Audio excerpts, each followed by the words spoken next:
Hi, good afternoon, folks. Now in this video, let's take a look at what the first line numbers are with Alex Tuch in it. Coming up. Okay, now in this video, shout out goes to Josh Broneman. And what I've done is a breakdown of Alex Tuch's 17 games, okay, that he's played. And in these games, some Thompson and Skinner have missed a few, which I've marked in, but we're going to take a look at the outcome of these games altogether. We're going to see how it looks on paper, and we'll be able to judge from there. Okay, so this is, don't forget, since Tuch's walked in, okay, and only the 17 games he's played. I didn't count the ones Tuch wasn't there either, just the games Tuch's in the lineup with the top line. Skinner, on December 29th, did not play. Thompson, get over here.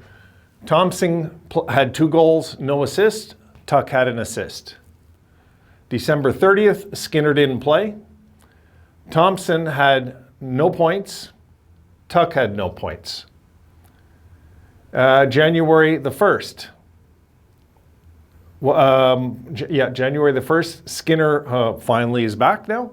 He had a goal, no assists. Thompson had 2 assists. Tuch had a goal and an assist. January the 13th, Skinner had 2 goals, no assists. Thompson didn't play. Tuch had an assist. On the 15th, I've actually marked those off. Everybody was blanked, okay? Nobody got anything on January 15th. January 17th, Skinner got a goal and an assist. Thompson had 1 assist. Tuch had 1 assist also. January 18th, Skinner had an assist. Thompson didn't play. Tuch had a goal and an assist. January 20th, Skinner had no points. Thompson had an assist, and Tuch had a goal, no assists. January 22nd, Skinner had 2 goals and an assist. Thompson had 2 goals and an assist. Tuch had 2 assists. January 25th, they're all blanked again.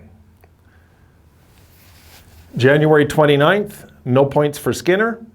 Thompson had an assist. Tuch had a goal and an assist. Here we are, January 30th. Skinner had an assist. Thompson didn't play. And Tuch didn't get a point either. Well, he played, but he didn't get a point. All right, now we're into February. February, Skinner, no points. And February 1st, Thompson had an assist, and Tuch scored a goal. February the 10th, after the All-Star break. Skinner got an assist. Thompson had 2 assists, and Tuch scored a goal. Then February the 13th, Skinner's big game, 4 goals and an assist. Thompson got a goal, no assists, and Tuch got 3 assists. Then February the 15th, no points for Skinner, 0-0. A goal for Thompson, no assists, and a goal and an assist for Tuch. And, of course, last game, all were blanked again. So they've been blanked 3 times in the games that they've played, okay? When they've played together, which hasn't been that many games yet, but they're still feeling each other out, getting to know each other. Now, let's take a look at this. Now, since Tuch's 17 games, let's look at, this is interesting. I was a little surprised, but not really. Since Tuch's 17 games that he's played in the lineup, okay, not the games that he's just been back for. I mean, I went through every game. In those 17 games that Tuch has been in the lineup, Skinner has, in 15 games, 10 goals, 6 assists for 16 points. Safe to say the acquisition in the Jack deal, getting Alex Tuch, has helped the team, especially with Skinner. Thompson, in the 14 games, has 6 goals, 9 assists for 15 points. And Tuch, of course, in the 17 games he's played, has 7 goals, 12 assists for 19 points. So, 16 points in 15 games, 15 points in 14 games, 19 points in 17 games. All these guys will be on a pace to have over 80 points this year in a perfect world. With Tuch in the lineup, the Sabres are 6, 8, and 3. With all three of them in the lineup, okay, they're 4, 5, and 3. So it's, again, it's learn.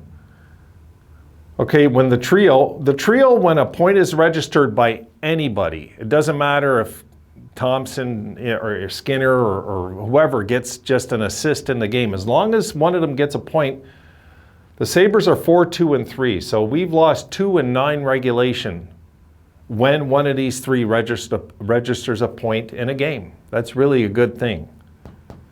I made sure to check that. When the trio's blanked, of course, we're 0 and 3.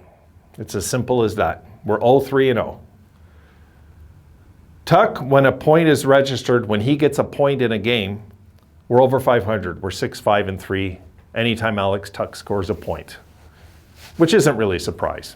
It's not that great of a stat, but I thought this was interesting. When any of the trio registers a point, we have 2 losses in 9, 2 regulation losses, I might add, 2 regulation losses in 9 games. There's something to think about, guys. So what does this mean? Well, it looks like we got a first line.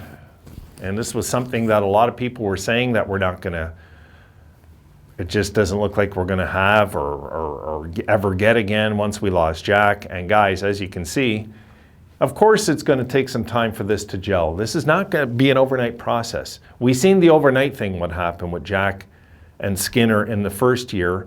And we've seen how the team went like this as Skinner's goals went like this that year. You recall, Skinner went crazy. Had something, I don't know, like, didn't he have like 25 goals his first 30 games or something? I'd have to go back and look at it.